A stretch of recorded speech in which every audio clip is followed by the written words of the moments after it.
میخواستم از شما پرسم که من از خواب اذیت میکشم شبها و وقتی که سورهای قرآن را میمونم براحت خواب میروم.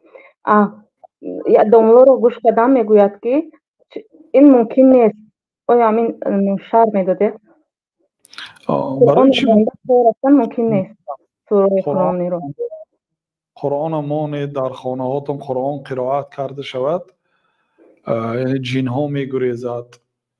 قرآن همه وقت فایده دارد. وقتی که گوشتون گوش کرده مثلا کار کنید هم طعام خورید هم قرآن گوش کرده اگر گردید بسیار خوب است، برای سلامتیتون هم فایدهش است. وقتی که از گوشتون میدارد هر یک آیت به یک اعضاتون فایده دارد، هر یک سوره هر یک آیت فایده دارد. بنابراین گوش کردن گیرید. در وقت خوابتون هم گوش کرده خواب کردن گیرید، هیچ باکی نداره.